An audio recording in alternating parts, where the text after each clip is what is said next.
السلام علیکم، جاوید بختیار یم. څنګه کولی شو موږ له داسې یو سیل نه چې په هغه کې له موږ سره ډیټ اینډ ټایم دواړه ګډ وي، نو بیا موږ غواړو چې دا ډیټ یا ټایم ایکسټریکټ یعنې بیل یې کړو. څنګه یې بیلولی شو؟ خو هغه دلته موږ کولی شو په دې شپږو طریقو باندې کوو. فار اګزامپل څو طریقې نورې لرو، وی بي لرو که نه، وی بي به انشاءالله وروسته کاروو. موږ کولی شو ټایم د ټایم د فنکشن په اساس باندې بیل کړو له دې سیل نه. نو ټایم به څنګه بیلو له دې سیل نه؟ ټایم وخت راخلمه. اوس خو هلته ډیټ اینډ ټایم دواړه دي، نو زه غواړم یوازې وخت راواخلمه، نو بیا زه ټایم فنکشن کاروم. او بیا ماته وایي هاور پارامیټر، نو زه ورته وایم هاور راته وباسه همدې سیل نه A4 نه. او بیا راته وایي مینټ راته وباسه، زه ورته وایم مینټ واخله له A4 نه. او بیا ماته بل چې ده سیکنډ راته وباسه له A4 نه. انټر بټن وهم. د ټکسټي په اساس یې نیستلی سو، خو ټکسټي یو فنکشن ده چې ریټرن ټایپ یې ټکسټ د خط په لاس راکوي، بیا فرموله نس په اجرا کولی. د هغه لپاره بیا ټایم سي د ټایم ویلیو کاریږي، که ډیټ ویلیو کاریږي. او که نمبرینګ ویلیو د ټکسټ فارمیټ کې ریټرن سوی، بیا خو هغه لپاره ویلیو کاریږي. اوس دلته غواړم دا ټکسټي په اساس باندې له دې نه ټایم بیل کم، خو ریټرن ټایپ بیا یې ټکسټ.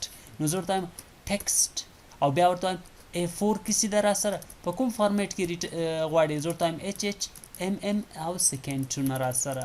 بس انټر بټن وهم، هغه به ډایرکټ را سره. بل ډیټ بای فلور ده.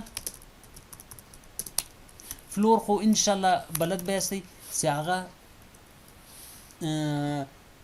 ډیسیمل اشاریه نمبرونه سی له موږ سره هغه ډاون طرف ته راولي، سیلینګ اپ ته بیایي. او کوم چې بیا ټرنک ته په هغه کې بیا ډیفولټ 2 اشاریه ایستل کېږي، صحیح سو.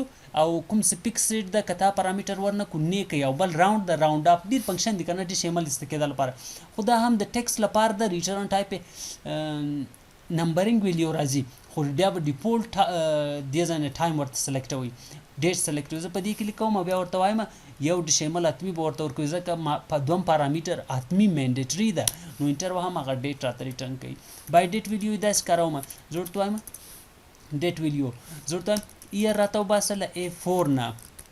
او بل مونت میاشت راته وباسه له A4 نه. او زه ورته وایم ډې ورځ راته وباسه له A4 نه. انټر بټن وهم.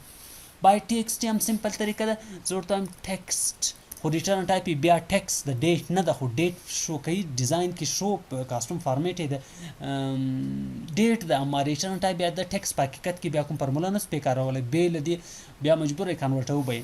زه ورته وایم A4 سیل چې ده راته هغه ماته مثال مونت وباسه، او بیا ماته ډې وباسه، او بیا ماته هم کمپلیټ اییر وباسه.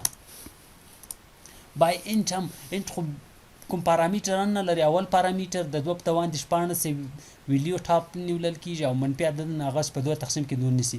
دا د انټیجر نمبر دی، یعنې انټیجر کې پاسې ډیسیمل نه پاسې دی.